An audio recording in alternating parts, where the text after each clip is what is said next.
Tem uma frase que eu sempre escuto. Ah, mas a literatura não é política.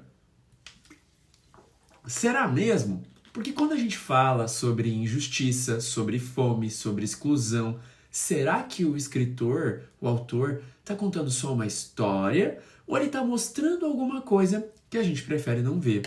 Hoje a gente vai conversar sobre isso. Será que a literatura é política? Por que as pessoas se preocupam tanto com isso? E será mesmo que existe alguma coisa que não é política? E por que essa pergunta incomoda tanto? Porque no momento que a gente vive hoje, ela é mais urgente do que nunca. Meu nome é Paulo Ramalho e se você, assim como eu, é um apaixonado por livros e leitura, esse espaço foi feito para você. Nesse canal a gente vai falar de livros, leitura e do mundo que existe entre essas duas coisas.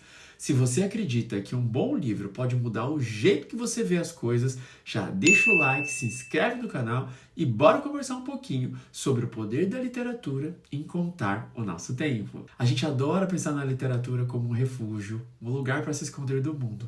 Mas e se na verdade ela fosse totalmente o contrário? A literatura, ela não é um espaço neutro, ela é um reflexo de quem segura. Segura o quê? Segura o livro. Quando um autor decide contar uma história, ele escolhe quem vai aparecer e quem vai ficar de fora. Ele escolhe o perfil da narrativa, ele escolhe como contar determinados fatos. E essas escolhas dizem muito sobre o tempo em que ele vive. E é aí que entra o ponto importante. Não existe uma literatura dissociada da nossa sociedade. Todo livro nasce de um contexto, de um olhar, de uma posição, diante de quê? Diante do mundo daquele contador de histórias. Mesmo quando ele tenta fugir disso, ele não consegue, porque ele está dizendo alguma coisa a partir da visão dele de mundo, que parte do seu lugar. A literatura é o lugar onde o invisível ganha nome. Quando Carolina Maria de Jesus escreveu Quarto de Despejo, ela não estava apenas registrando o cotidiano de uma mulher negra em uma favela brasileira. Ela estava denunciando um país que não queria se enxergar. Quando Graciliano Ramos escreveu Vidas Secas, ele mostrou um Brasil que o poder ignorava totalmente.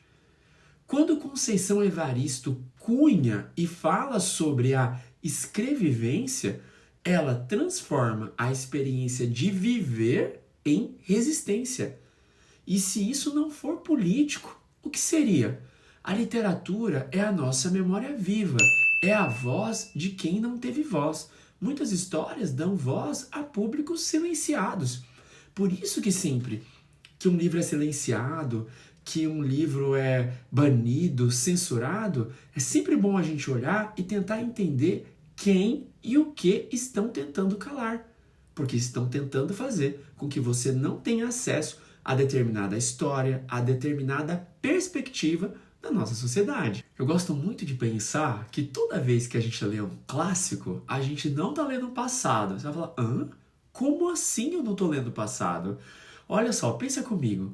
Você pega um clássico como Memórias Póstumas de Brás Cubas, você está lendo o presente, porque você está no presente. E você vai ler, a partir daquele seu lugar, o que Machado de Assis colocou para você.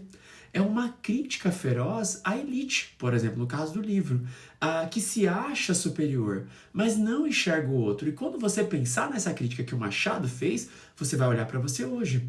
E Ensaio sobre a Cegueira não é só uma distopia, é um aviso sobre o quê? A perda da empatia. E Torturado, o belo Torturado de Itamar Vieira Júnior, não é uma saga rural, é um retrato de um Brasil profundo, da herança da escravidão, da luta por dignidade, da luta pela terra. A literatura, ela não precisa usar a palavra política para ser política. Ela basta revelar o que alguns ou grupos tentam esconder. A ideia aqui é pensar a literatura como um filtro e que você vai ler a partir da sua perspectiva. Então, meus amigos, ler é um ato político, porque no mundo que valoriza a pressa, valoriza vídeos de 40 segundos, valoriza aqueles 2 segundos e meio, ler é desacelerar. Num tempo onde muitos gritam, ler é parar. Para quê? Para escutar. Quando você lê uma autora como a Conceição Evaristo, que eu disse lá atrás, ela traz uma perspectiva sobre a coragem. Quando você lê a Olga Tokarczuk, por exemplo, a Nobel de 2018, você está dizendo, olha, histórias diferentes, histórias corajosas importam, porque ela fala sobre etarismo, sobre os ossos dos mortos. O leitor escolhe o que o algoritmo às vezes não mostra para ele. É isso que é a tônica do momento que a gente vive. Então, toda vez que você pega um livro para ler, você está resistindo, porque parar e dedicar sua atenção a algo longo, 400, 300, 100 páginas que seja hoje, é motivo de resistência. Então, sim, respondendo a pergunta do início do vídeo, a literatura é política, porque ela conta quem nós somos e o que ainda a gente não conseguiu ser ou aonde a gente quer chegar. Ela não vai mudar o mundo sozinha. Não é um livro que vai mudar o mundo sozinho.